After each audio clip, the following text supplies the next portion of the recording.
Okay. Bismillahirrahmanirrahim. Bismillahirrahmanirrahim. Alhamdulillahirabbil alamin wassalatu wassalamu ala asyrafil anbiya'i wal mursalin wa ala alihi wa sahbihi ajma'in. Yang diraikan Dr. Samni bin Suraji, perasmi bagi Forum Hubungan Etnik kod MPU 3122, hadirin dan hadirat yang sekalian. Assalamualaikum warahmatullahi wabarakatuh. Salam sejahtera, salam forum, salam Malaysia Madani. Ahli panel dan sidang hadirin yang dirahmati Allah sekalian.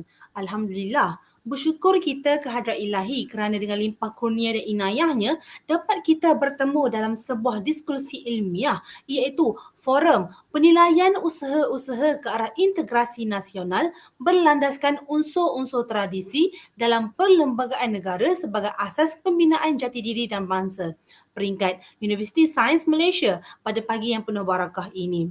Saya, Nurul Husna binti Bakori, akan menemani anda semua sepanjang forum untuk mempengerusikan forum perdana kita pada pagi ini. Sebagai pembuka bicara, izinkan saya untuk menyampaikan serangkap pantun. Pergi ke Melaka bersama Nyonya, membawa bersama keropok roka. Usaha-usaha ke arah integrasi nasional banyak cabarannya. Mari bincangkan bersama mereka. Sebelum kata bersulam bicara, sebelum ilmu menusuk di dada, kata orang tak kenal maka tak cinta. Oleh itu, sebelum kita mengupas topik perbincangan dengan lebih mendalam, eloklah kiranya jika kita berkenalan dengan 3 orang ahli panel kita yang tidak asing lagi. Baiklah, panel pertama yang bijak berhujah, Cik Nurain Zafirah Nasihah binti Ahdi selaku Naib Pengerusi Majlis Penasihat Kerajaan. Beralih kita ke panel kedua yang profesional dan berdedikasi, yang berbahagia Dr. Nur Eliana binti Ngariman selaku Pengarah Lembaga Sumber Sejarah. Dan panel kita yang terakhir tampak manis dengan senyumannya dan semestinya kata-katanya juga iaitu yang berbahagia Profesor Dr. Madya Nur Husna binti Ali Bukhari selaku Timbalan Rektor Universiti Sains Malaysia. Kembali kita ke mauduk perbincangan utama kita, penilaian usaha-usaha ke arah integrasi nasional berlandaskan unsur-unsur tradisi dalam perlembagaan negara sebagai asas pembinaan jati diri dan bangsa. Sejak zaman Kesultanan Melayu lagi, unsur-unsur tradisi ini telah ada dan dibawa sehingga kini yang sinonim dengan maksud Melayu dalam perlembagaan persekutuan yang melibatkan seseorang individu untuk menganuti agama Islam, berbahasa Melayu serta mengikut adat istiadat Melayu. Adunan dan campuran unsur-unsur dalam sistem kerajaan Melayu lama dan budaya penjajahan asing menjadi ramuan terhadap penghasilan perlembagaan Malaysia. 5 aspek yang terdiri daripada agama, bahasa, pemerintahan beraja, kedudukan istimewa orang Melayu dan kedudukan kaum lain terangkum dalam unsur-unsur tradisi.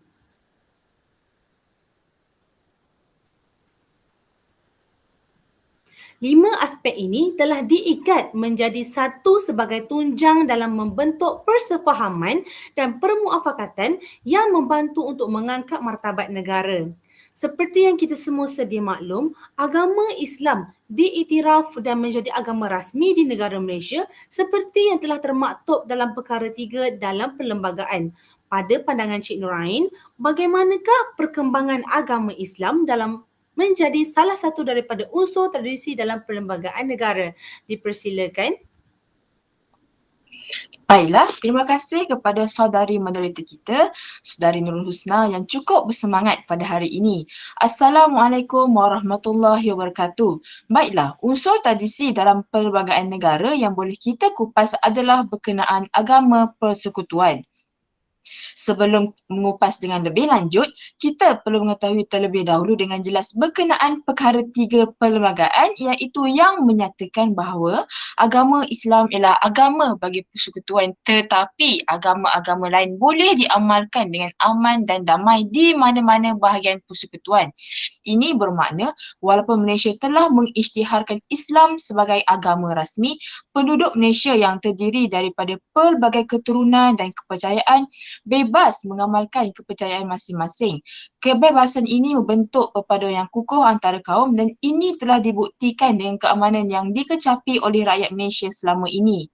Islam dalam perlembagaan adalah satu isu yang penting dan sensitif kerana isu ini berkait rapat dengan kepercayaan dan pegangan majoriti penduduk Malaysia. Antara isu yang hangat berlaku di Malaysia adalah berkenaan azan terutamanya di Pulau Pinang. Terdapat satu video kontroversi yang tular berkenaan pertikaian azan di sebuah surau di Pulau Pinang telah menimbulkan kemarahan umat Islam seluruh negara. Isu azan di negeri ini sering kali disensasikan sejak dahulu lagi. Perkara ini tidak sepatutnya berlaku sekiranya semua pihak mematuhi keputusan yang telah dibuat oleh Jawatan Kuasa Fatwa Negeri Pulau Pinang sejak tahun 2010 lagi. Keputusan telah dibuat untuk melarang penggunaan pembesar suara di luar masjid dan surau kecuali untuk azan dan iqamah.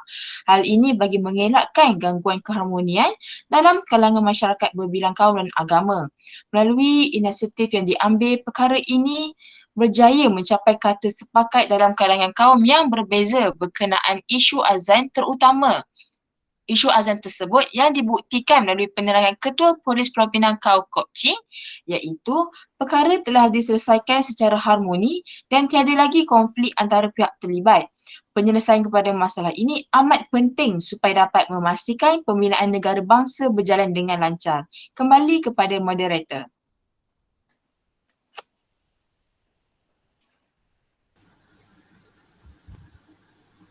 Terima kasih panel pertama kita di atas hujah beliau yang saya kira cukup memuaskan. Saya sebenarnya tertarik dengan isu yang dinyatakan oleh beliau berkenaan isu laungan azan di Pulau Pinang ini. Hal ini kerana ketika isu ini dibangkitkan, kita dapat lihat tidak semua warga bukan Islam yang menyokong perbuatan golongan ini yang menyatakan laungan azan itu mengganggu mereka.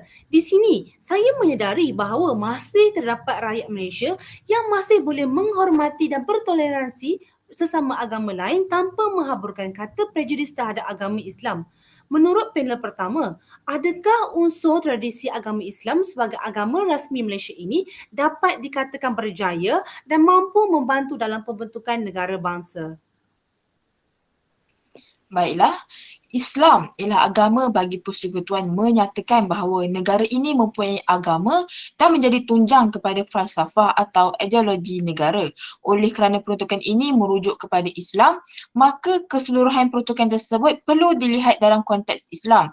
Ini selaras dengan sejarah dan amalan yang ada di negara ini iaitu Islam mempunyai kedudukan dan pengaruh yang besar sejak sebelum kemerdekaan lagi. Perkara 31 juga turut menyatakan persoalan agama lain yang merujuk kepada konteks sejarah sebagai jaminan kebebasan beragama bagi menghilangkan kebimbangan dalam kalangan orang bukan Islam. Sekian, itu sahaja daripada saya. Kembali kepada moderator.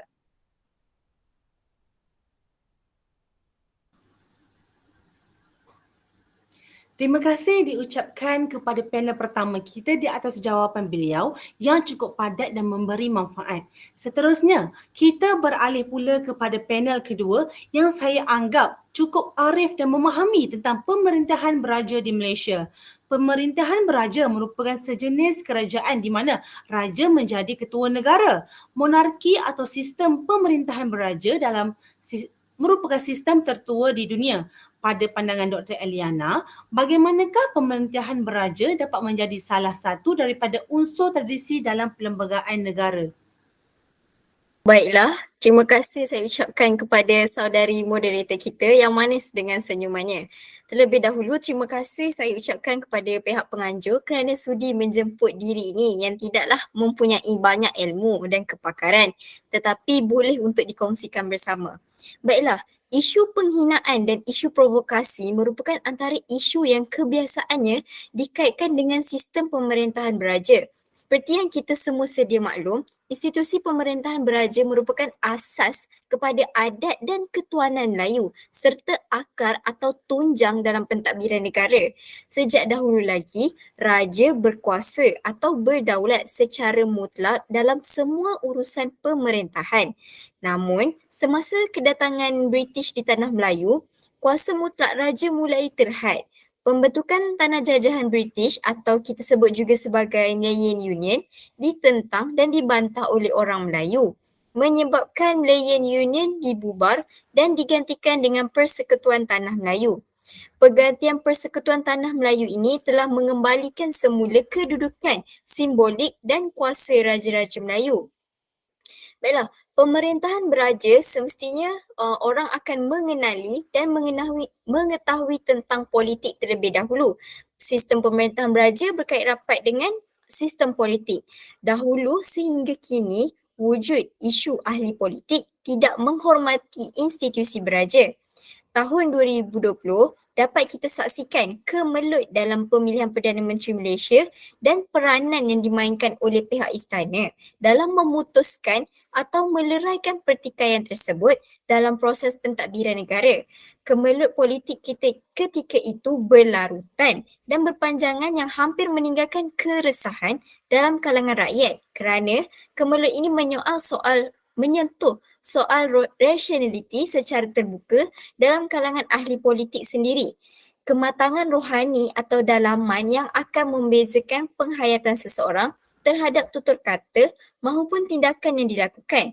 Jadi secara ringkasnya boleh dikatakan bahawa golongan ini tidak menghormati institusi beraja. Oleh itu, usaha yang telah dijalankan bagi menghormati pemerintahan beraja sebagai unsur tradisi dalam perlembagaan ini, pemerintahan beraja disesuaikan dengan konsep dan sistem demokrasi berparlimen. Raja berperlembagaan bermaksud raja bertindak mengikut lunas perlembagaan yang telah ditetapkan. Kemelut politik yang berlaku menunjukkan kebijaksanaan dan kecekapan Seri Paduka Baginda Yang di-Pertuan Agong dalam menjalankan tanggungjawab mengikut peruntukan Perlembagaan Persekutuan, iaitu Perlembagaan Persekutuan melalui Artikel 37 bahagian 3. Sistem politik di Malaysia yang bertunjangkan kepada pemerintahan beraja dan diperkukuh lagi dengan perlembagaan telah menyediakan model pemerintahan yang dapat memenuhi keperluan negara pada masa kini. Baiklah, isu lain pula yang kerap kali didengari oleh masyarakat atau rakyat iaitu rakyat membuat penghinaan terhadap Sultan seperti penghinaan terhadap Sultan Muhammad Kelima, Sultan Abdullah Riayatuddin Al-Mustafa Billah Shah dan juga Sultan Johor, Sultan Ibrahim Ibni Sultan Iskandar.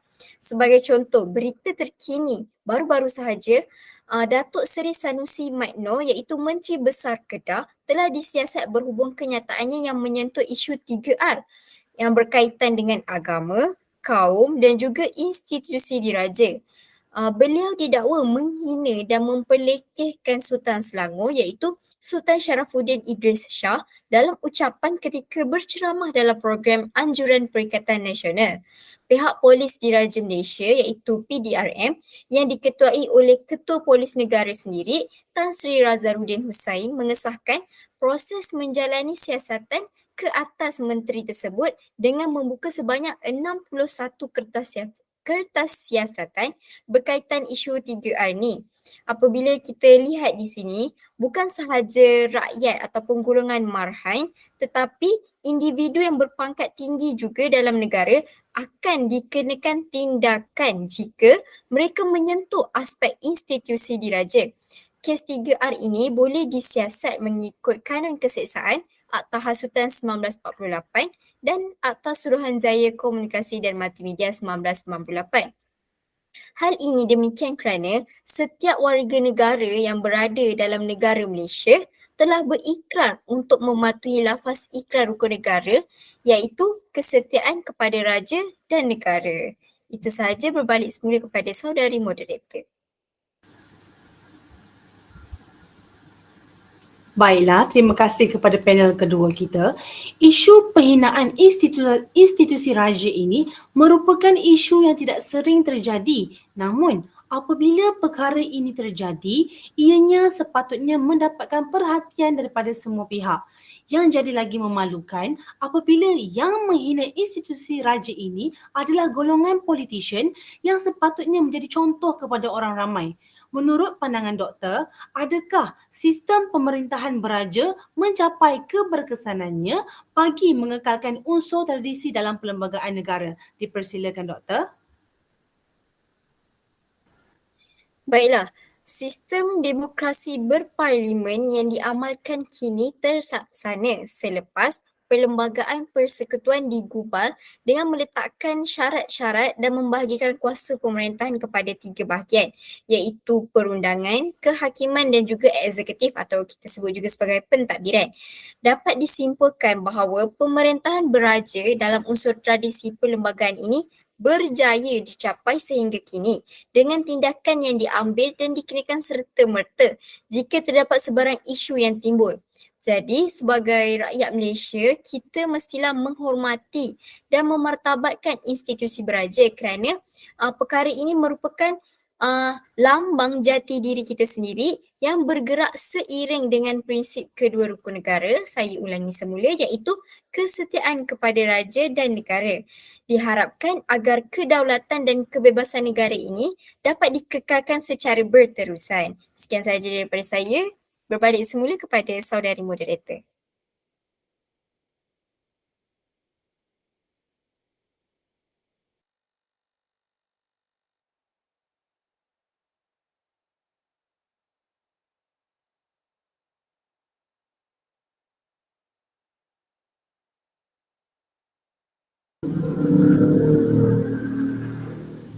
Setelah berehat selama 10 minit, sekarang kita akan memulakan pusingan kedua bagi forum kita hari ini. Saya yakin sidang hadirin masih bersemangat untuk mendengar kupasan dan hujah daripada panel-panel kita yang hebat ini. Menurut Nazri Muslim et al., kedudukan dan pelaksanaan keistimewaan orang Melayu dalam perlembagaan persekutuan tidak pernah sunyi daripada kritikan dan persoalan kerana etnik bukan Melayu berasa bahawa unsur-unsur tradisi ini menjadikan sistem yang ada tidak berdemokratik. Persoalan dan polemik tentang unsur-unsur tradisi sering kali timbul dan ditimbulkan. Seterusnya, saya ingin bertanyakan soalan kepada panel pertama kita berkenaan keistimewaan orang Melayu. Adakah hak keistimewaan orang Melayu dan Bumi Putera Sabah dan Sarawak dijamin melalui unsur tradisi tersebut atau adakah terdapat ketidakseimbangan yang berlaku dalam hak keistimewaan yang diberikan? Dipersilakan panel pertama kita. Terima kasih Saudari Nurul Husna atas soalan yang diberikan. Berbalik kepada soalan Saudari Nurul Husna sebentar tadi, baiklah, saya akan meneruskan kupasan berkenaan unsur tradisi yang seterusnya, iaitu kedudukan keistimewaan orang Melayu dan Bumi Putera Sabah dan Sarawak. Perkara 153 Perlembagaan Malaysia memberikan Yang di-Pertuan Agong iaitu Raja Malaysia tanggungjawab untuk menjaga kedudukan istimewa Melayu dan penduduk asli mana-mana negeri Sabah dan Sarawak dan kepentingan sah komuniti lain. Dan seterusnya menentukan cara untuk melakukan ini seperti mewujudkan kuota untuk masuk ke perkhidmatan awam, beasiswa awam dan pendidikan awam. Semua kaum ada hak sama rata, namun orang Melayu ada keistimewaan disebabkan kaum Melayu merupakan kaum majoriti di negara ini. Namun begitu, terdapat beberapa isu yang boleh dibangkitkan dengan hak orang Melayu terutamanya dari aspek ekonomi. Peristiwa rusuhan kaum yang berlaku pada bulan Mei tahun 1969 membuktikan dengan cukup jelas bahawa wujudnya perasaan syak wasangka dan perasaan permusuhan yang amat ketara dalam kalangan rakyat pelbagai kaum di negara ini. Golongan Bumi Putera melihat orang Cina sebagai kaum yang menguasai ekonomi di Malaysia tidak memainkan peranan yang sepatutnya dalam membantu kaum lain agar pembahagian kekayaan ekonomi lebih adil dan saksama. Menyedari ketidakseimbangan sosio-ekonomi itu, Tun Abdul Razak mengarahkan unit perancangan ekonomi Jabatan Perdana Menteri untuk membentuk satu dasar ekonomi yang berfungsi sebagai asas rancangan 5 tahun Malaysia kedua yang dilancarkan pada permulaan bulan Januari 1971 yang dikenali sebagai Dasar Ekonomi Baru atau lebih dikenali sebagai DEB. Matlamat utama DEB diperkenalkan ialah bagi mewujudkan perpaduan negara dengan mengurangkan jurang perbezaan ekonomi antara kaum sama ada di kawasan bandar dan luar bandar di samping untuk menyusun semula masyarakat supaya tidak wujud pengenalan kaum berdasarkan ekonomi. Statistik menunjukkan bahawa dalam bidang ekonomi, pencapaian orang Melayu tidak begitu membanggakan. Perkara 153 khususnya dalam bidang perniagaan tidak banyak membantu mengatasi masalah kemiskinan orang Melayu dan mencapai matlamat dasar ekonomi baru untuk memastikan penguasaan 30% golongan ini dalam aspek pengagihan kekayaan negara. Hal ini kerana 75% orang Melayu bergantung hidup kepada pertanian dan perikanan, sedangkan sumbangan pendapatan daripada kedua-duanya adalah kecil. Walaupun orang Melayu diberi perlindungan dan hak yang istimewa dalam bidang ekonomi, keadaan orang Melayu tidak banyak berubah meskipun kini sudah ramai lahir usahawan Melayu yang menjalankan pelbagai perniagaan besar, malah sudah pun lahir jutawan Melayu, tetapi bilangan ini tidak menyeluruh. Kejayaan segelintir orang Melayu dalam perniagaan tidak boleh dianggap sebagai mewakili kejayaan orang Melayu keseluruhannya dalam bidang ekonomi. Perkara ini perlu diambil serius oleh semua pihak untuk membantu orang Melayu dalam bidang ekonomi melalui penggubalan ekonomi baru seperti memodernkan lagi peralatan bagi bidang pertanian dan perikanan, terutamanya bagi meningkatkan hasil dan seterusnya meningkatkan taraf hidup. Baiklah, itu sahaja saya. Berbalik kepada moderator. Baiklah, itu yang kita nampak dari segi ekonomi para sidang hadirin sekalian. Sebenarnya, sudah ramai bangsa Melayu yang cuba untuk memajukan diri mereka dengan melakukan perniagaan dan sebagainya. Jika kita boleh lihat, sekarang terdapat banyak usahawan-usahawan Melayu seperti Dato' Alif, Abid Liu yang sekarang cuba bantu sesama rakyat Malaysia. Perkara ini patut dipuji kerana golongan ini akan membantu sesama rakyat nanti. Menurut Cik Zafira, bagaimanakah pula hak keistimewaan orang Melayu daripada aspek pendidikan? Baiklah, untuk persoalan tersebut, dari aspek pendidikan pula, kita dapat lihat keseimbangan dengan jelas berkenaan pelbagai kemudahan dan keistimewaan turut diberikan kepada etnik bukan Melayu dalam aspek pendidikan. Sebagai contoh, kemasukan pelajar ke IPTA melalui sistem kuota juga telah ditukar kepada sistem meritokrasi, iaitu pemilihan pelajar berdasarkan merit akademik tanpa mengira etnik. Walaupun kedudukan istimewa mengenai pendidikan telah termaktub dalam perlembagaan, namun pelbagai sikap akomodatif antara Melayu dan bukan Melayu telah diwujudkan dalam usaha ke arah memantapkan lagi hubungan etnik di Malaysia. Jelas daripada perbincangan tentang kedudukan istimewa orang Melayu bahawa tidak ada yang bercanggah dengan prinsip keadilan dan kesamarataan berdasarkan 4 hujah, iaitu yang pertama, walaupun orang Melayu mendapat keistimewaan seperti yang termaktub dalam perlembagaan, namun tidak melalui rampasan harta orang bukan Melayu. Sebaliknya, mendapatkannya daripada tambahan kepada ekonomi keseluruhan. Kedua, pelaksanaan terhadap keistimewaan orang Melayu adalah tanpa menjejaskan kedudukan ekonomi dan pendidikan serta politik orang bukan Melayu. Malah, dalam sektor ekonomi dan pendidikan, pencapaian mereka adalah lebih baik daripada orang Melayu. Ketiga, kedudukan istimewa orang Melayu adalah suatu yang telah wujud sebelum merdeka dan dimasukkan kembali apabila perlembagaan digubal. Keempat, perkara ini adalah hasil daripada persetujuan yang telah dicapai melalui perundingan antara etnik atau dikenali sebagai kontrak sosial. Sekian, itu sahaja daripada saya. Kembali kepada moderator. Baiklah, terima kasih kepada panel pertama kita di atas hujah beliau yang cukup mantap. Sebenarnya, saya kira rakyat Malaysia cukup beruntung untuk menjadi rakyat Malaysia. Terlalu banyak kelebihan dan kemudahan yang diberikan pada setiap kaum di sini. Tiada satu kaum pun yang dipinggirkan walaupun sesebuah kaum itu merupakan kaum minoriti di Malaysia. Oleh itu, golongan ini seharusnya menghormati keistimewaan yang diberikan kepada bangsa Melayu, memandangkan mereka juga diberikan kelebihan yang agak sama. Kita beralih pula kepada panel kedua yang akan mengupas berkenaan kedudukan kaum lain dalam perlembagaan negara. Bolehkah Dr. Eliana berkongsikan serba sedikit mengenai unsur tradisi yang melibatkan kedudukan kaum lain? Dipersilakan, Doktor.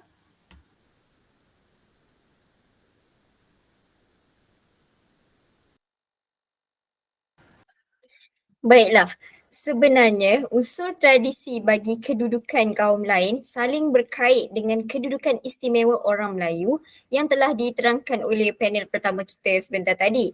Benar kata panel pertama, semua kaum mempunyai hak yang sama rata, tetapi tetap perlu adanya jurang atau perbezaan bagi kaum Melayu dan Bumiputera.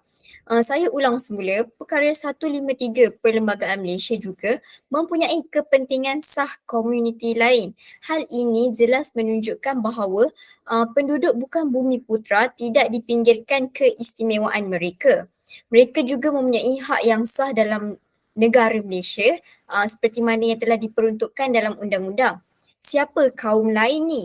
Kaum lain ni merupakan kaum Bumiputera yang terdiri daripada suku-suku Cina, India dan kaum peranakan seperti Baba dan Nyonya. Jika kita lihat dalam Perlembagaan Persekutuan, telah banyak perlembagaan yang dipinda mengenai kaum lain seperti bahagian 2 Perlembagaan Persekutuan yang menyebut tentang hak asasi seseorang yang dikategorikan sebagai kebebasan mutlak. Fasal 2 Perlembagaan Persekutuan iaitu seseorang warga negara tidak boleh dibezakan atas sebab agama, kaum dan keturunan semata-mata. Namun begitu, isu atau perbalahan mengenai perbezaan antara kedudukan Bumiputera dan bukan Bumiputera kelihatan tidak berpenghujung. Keberanian bersuara makin melonjak dan membara sehingga cadangan yang diberikan boleh menjatuhkan keistimewaan dan kedudukan orang Melayu dan Bumiputera Sabah dan Sarawak. Baiklah, bermula dengan peristiwa 13 Mei 1969 yang membawa kepada perpecahan kaum dan perpaduan. Isu Tanah Rizab Melayu yang semakin merosot disebabkan oleh pemindahan milik kepada orang yang bukan Melayu secara tanpa sedar dan juga isu meratifikasi ICERD iaitu pembasmian diskriminasi kaum. Isu berkaitan Tanah Rizab Melayu ni tiada peraturan mengikut Akta Syarikat Malaysia 2016 yang membenarkan sekatan terhadap syarikat yang meminda perlembagaan bagi tujuan penjualan semula saham syarikat kepada orang Melayu ataupun bukan Melayu. Hal ini jelas menunjukkan kegoyahan dalam unsur tradisi kedudukan kaum lain meskipun undang-undang dan perlembagaan telah digubal mengikut kesesuaian iaitu Perkara 153 menjamin hak semua kaum.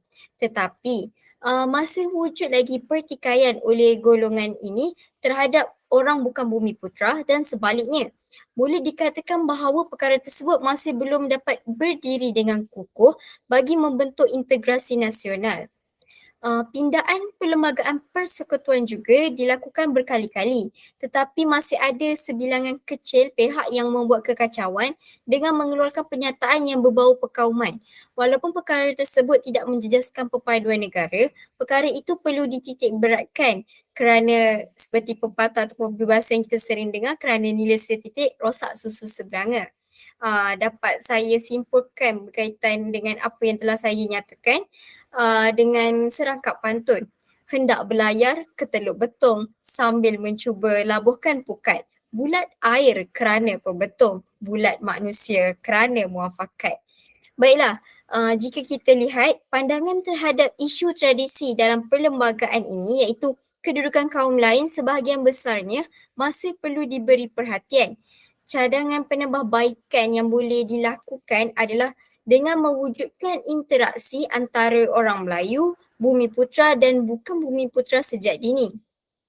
Dengan konsep mudah yang boleh dilakukan pada tahap yang awal ialah menambah baik dasar pendidikan kebangsaan iaitu mengiktiraf dan mengekalkan bahasa Melayu sebagai bahasa rasmi dalam masa yang sama mempelajari bahasa kaum lain sebagai pendedahan ilmu bagi mengelakkan daripada berlakunya perselisihan faham walau hanya melalui bahasa. Penambahbaikan terhadap dasar pendidikan kebangsaan ini serba sedikit dapat membantu membentuk perpaduan kaum dan integrasi nasional tanpa memikirkan perbezaan dalam golongan generasi muda lah. Selain itu, mempraktikkan dasar perpaduan negara dengan sebaiknya. Dasar perpaduan negara ialah payung yang melakar usaha berterusan dalam mengukuhkan perpaduan melalui konsep perpaduan dalam kepelbagaian. Konsep ini boleh kita tambah baik menjadi perpaduan tanpa pembezaan dalam kepelbagaian bagi melestarikan keharmonian masyarakat majmuk dengan menghormati hak masing-masing. Seterusnya, menjelaskan dengan lebih terperinci setiap fasal atau perkara yang terdapat dalam perlembagaan persekutuan dengan menyediakan akta ataupun undang-undang terhadap salah laku yang melanggar perlembagaan.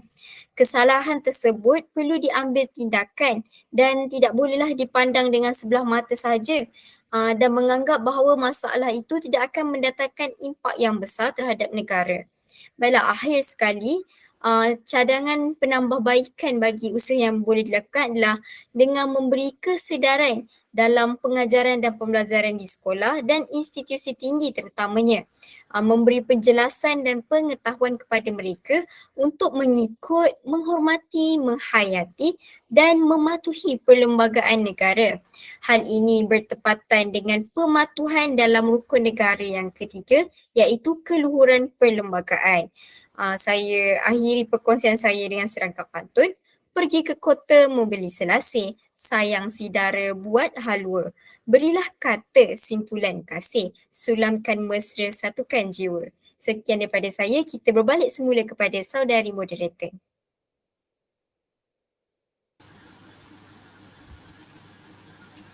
Baiklah, terima kasih diucapkan kepada panel kedua di atas kupasan beliau yang cukup padat. Benarlah apa yang dikatakan oleh panel kedua kita.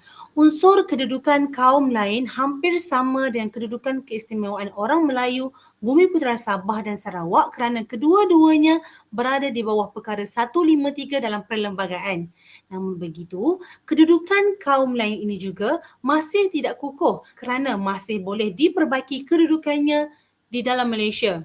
Saya kira bahawa cadangan yang diberikan oleh doktor mampu membantu dan menjaga hak orang lain yang pada akhirnya akan membentuk sebuah integrasi nasional bersesuaian dengan konsep yang ingin ditambah baik, iaitu perpaduan tanpa pembezaan dalam kepelbagaian.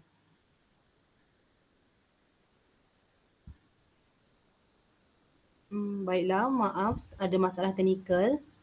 Baiklah, sebentar tadi saya dimaklumkan bahawa Profesor Dr. Madya Nur Husna terpaksa meninggalkan ruang forum kita kerana beliau ada hal mustahak yang perlu ditutupi dengan segera. Namun, jangan risau, jangan khawatir kerana saya sendiri akan membantu Profesor untuk mengulas berkenaan unsur tradisi dalam perlembagaan yang terakhir, iaitu bahasa Melayu sebagai bahasa kebangsaan.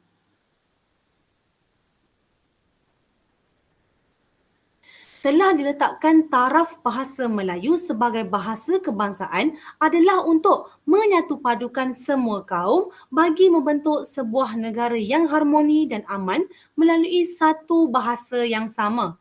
Perkara 152 menyatakan bahasa Melayu sebagai bahasa kebangsaan tanpa perlu menafikan hak-hak bangsa lain menggunakan bahasa mereka. Sebagai contoh, kaum Cina dan kaum India masing-masing boleh menggunakan bahasa Mandarin dan bahasa Tamil.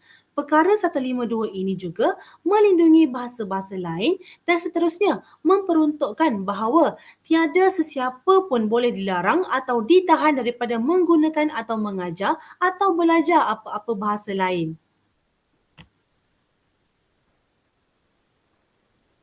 Walau bagaimanapun, masih terdapat isu berkenaan bahasa Melayu sebagai bahasa kebangsaan. Adakah perkara ini berlaku kerana kurangnya kesedaran rakyat Malaysia tentang bahasa Melayu? Atau adakah berlakunya isu ini kerana bangsa lain menolak untuk menerima bahasa Melayu sebagai bahasa kebangsaan? Menurut Profesor Madya Dr. Nazri Muslim, kedudukan bahasa Melayu sebagai bahasa rasmi dan bahasa kebangsaan kini semakin tercabar di negara ini. Penerimaan serta penggunaan bahasa Melayu oleh rakyat jelas amat mengecewakan. Lebih malang lagi, bahasa Melayu turut tercabar kedudukannya. Sejak belakangan ini, bilangan penutur bahasa Melayu yang bahasa ibundanya bahasa Melayu terus berkurangan. Banyak dalam kalangan mereka lebih suka dan rela menggunakan bahasa Inggeris meskipun kurang fasih dalam bahasa tersebut. Penularan pengaruh bahasa rojak dan selanga turut menjadi duri dalam daging bagi penutur bahasa. Penggunaan bahasa rojak di negara ini bukanlah perkara baharu kerana fenomena ini biasa bagi penduduk yang duduk di sebuah negara yang berbilang kaum. Proses mencampur adukkan bahasa ketika berkomunikasi antara satu sama lain menjadi sesuatu perkara yang biasa. Antara usaha kerajaan dalam memastikan isu penggunaan bahasa Inggeris dan bahasa rojak serta selanga ini tidak berleluasa dengan lebih luas dalam kalangan rakyat Malaysia adalah dengan berbalik kepada dua dokumen terpenting dalam pembentukan dasar pendidikan kebangsaan yang menekankan penggunaan bahasa Melayu sebagai bahasa pengantar, iaitu Laporan Razak 1956 dan Laporan Rahman Talib 1960.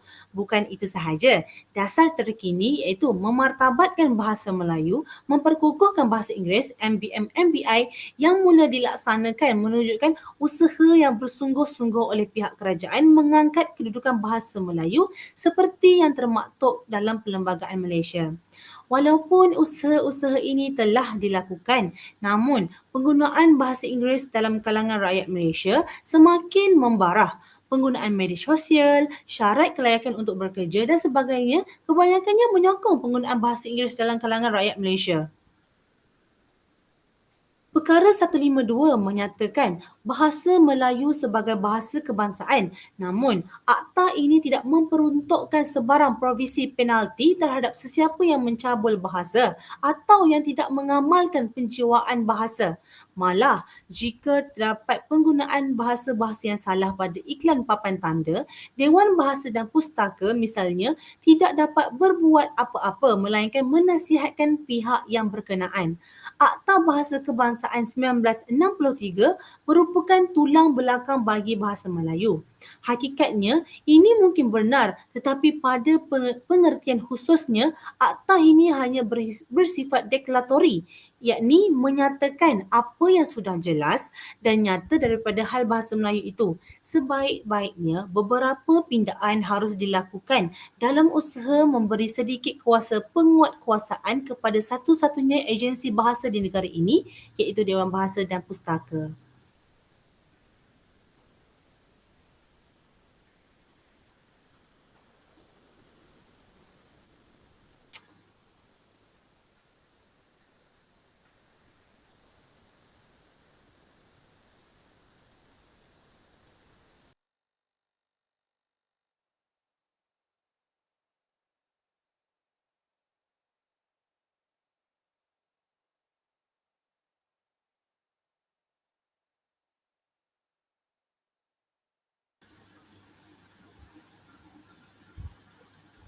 Cadangan penambahbaikan yang boleh dilakukan bagi memastikan bahasa Melayu betul-betul menjadi nombor satu dalam kalangan rakyat Malaysia adalah dengan memastikan penggunaan bahasa Melayu sebagai satu-satunya bahasa yang digunakan pada peringkat pendidikan, pekerjaan sosial dan juga politik.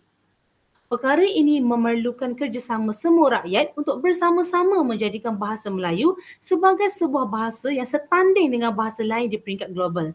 Sebagai contoh yang kita dapat lihat, negara Jepun menggunakan bahasa Jepun sebagai bahasa ilmu di semua peringkat pendidikan dan bahasa rasmi dalam semua urusan sosial dan ekonomi negara.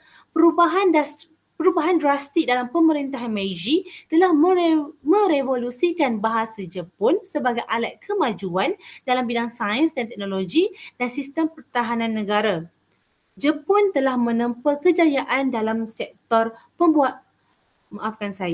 Jepun telah menempa kejayaan dalam sektor pembuatan berskala besar dengan penggunaan robot telah menarik minat dunia untuk mempelajari kejayaan tersebut.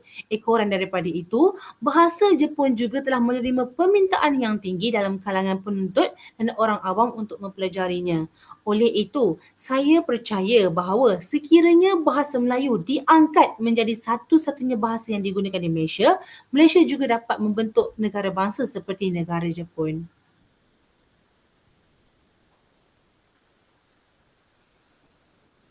Baiklah. Terima kasih saya ucapkan kepada ahli-ahli panel kita pada hari ini kerana sudi hadir dan sudi menyuarakan pendapat serta perkongsian masing-masing. Moga apa yang kita dapat pada hari ini dapat memberikan sedikit pencerahan dan input yang bermanfaat kepada kita. Sebagai kesimpulannya, Malaysia sememangnya sebuah negara yang berkembang pesat serta maju dalam pelbagai bidang.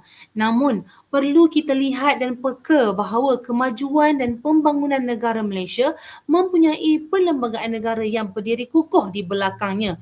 Penggubalan dan pindaan dalam perlembagaan tersebut adalah untuk mengekalkan unsur-unsur tradisi yang telah wujud sejak zaman Kesultanan Melayu lagi. Perlembagaan Malaysia adalah satu manifestasi permuafakatan dan perkongsian dalam pemilikan negara secara keseluruhan. Setiap lapisan masyarakat perlu mengetahui, memahami serta menghayati kandungan perlembagaan persekutuan yang merangkumi unsur agama Islam, bahasa kebangsaan, pemerintahan beraja, kedudukan keistimewaan orang Melayu dan bumi putera Sabah dan Sarawak serta kedudukan kaum lain. Kelangsungan semangat menghayati dengan mendalam akan mengelakkan daripada tercetusnya pergeseran konflik dan membentuk Malaysia Madani. Sidang hadirin yang dihormati, kalau berkayuh dah sampai ke pulau, kalau mendaki dah sampai ke puncak, kalau kita telah sampai ke penghujung bicara, terimalah salam, salam bersantun, salam yang minta maaf, salam memohon ampun. Saya mewakili semua ahli panel mengucapkan setinggi-tinggi terima kasih kepada semua hadirin yang sudi hadir menyaksikan forum kita pada hari ini. Lantaran keterbatasan waktu, saya mohon mengakhiri bicara ini, selanjutnya mohon mengundur diri. Sekian, wabillahi taufiq wa hidayah. Wassalamualaikum warahmatullahi. Salam sejahtera, salam Malaysia Madani.